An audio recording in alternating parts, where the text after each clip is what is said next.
ऐसी स्थिति इतने कम दिनों में कहीं देखने के लिए मिली नहीं थी। मुझे याद है कि 2-3 महीने पहले नीति जी ने इनिशिएटिव लेकर देश के नॉन रिलीजियस जितने संगठन है, पार्टियां है, इन सभी पार्टियों के नेता लोगों को पटना निमंत्रित किया और रिलीजियसली ये उनको कंट्रोल करने के लिए वायरल अल्टरनेटिव मिलकर कैसे कर सकते हैं, इस पर एक बहुत प्रभावी स्पीच दे दिया और इसकी आवश्यकता भी उन्होंने बताई और उसी लाइन पर वो काम करते थे। ये काम पिछले 15 दिन तक था और सडनली ये 8-10 दिन में क्या हो गया मुझे मालूम नहीं। वो विचारधारा उन्होंने छोड़ दी। जो कार्यक्रम देश में लेने की आवश्यकता थी वो देश के सामने बोलते थे, वो बात उन्होंने छोड़ दी और आज भाजपा के साथ बैठकर उन्होंने सरकार बनाई। आज तक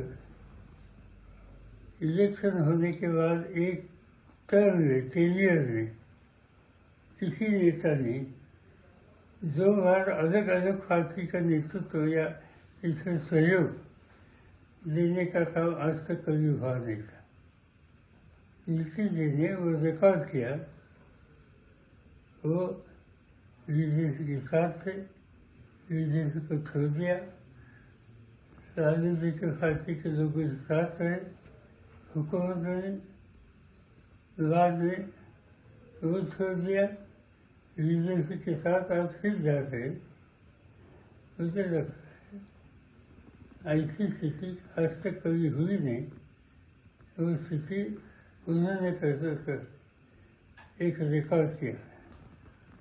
इससे पहले हरियाणा का नाम जो देश के सामने था और वहाँ आया राम गया राम नाम की फेज देश में पॉपुलर हुई थी। अगर हरियाणा का आया राम गया राम युद्ध स्थिति है, इससे भी ज़्यादा आज नीति से लेकर के देश के सामने कुछ रास्ते दिखाए। आज इस बारे में कुछ बोलना ज़्यादा नहीं, आवश्यक नहीं। जब लोग वोट देने के लिए मतदान केंद्र में जाएंगे तब समझकर सोचकर इसको कड़ा जवाब देंगे, ऐसा विश्वास मुझे है। कोई तुलना नहीं होगा इतना अवसरवादी होने का। जिस नीतीश कुमार ने कहा कि मैं मिट जाऊंगा, एक बार तो कहा मिट जाऊंगा, बीजेपी के साथ नहीं जाऊंगा। दूसरी बात कहा था मर जाऊंगा, बीजेपी के साथ नहीं जाऊंगा। कोई जुबान का कोई मतलब है, कोई सिद्धांत है। दूसरी बात यह है कि जो जाति जनगणना करी और पिछड़ों की अति पिछड़ों को क्या देंगे जिसके वो नेता है। जाति जनगणना में सबसे ज्यादा तो अति पिछड़ों का ही फायदा होने वाला था। अब बीजेपी करने देगी। बीजेपी जाति जनगणना का विरोध कर रही है और जो आरक्षण की लिमिट इन्होंने बढ़ाई है, अब आरक्षण का मतलब ही नहीं रहेगा, क्योंकि मोदी सरकार आरक्षण के विरोध में है। सारे संस्थान बेच रही है, नौकरियां सारी प्राइवेट कर रही है, ठेकेदारी प्रथा लागू है। तो ऐसी परिस्थिति में यह व्यक्ति जिन वर्गों को रिप्रेजेंट करता है, अपने निजी स्वार्थ में सबसे ज्यादा क्षति उसी को पहुंचा रहे हैं जिनके वजह से चुन के आते हैं। और पलटू राम मेरी ख्याल है कि इससे कुछ और कोई और उपाधि खोजी जानी चाहिए। यानी इंतहा हो गई है। जिस बीजेपी ने इतना अपमानित किया, चिराग पासवान को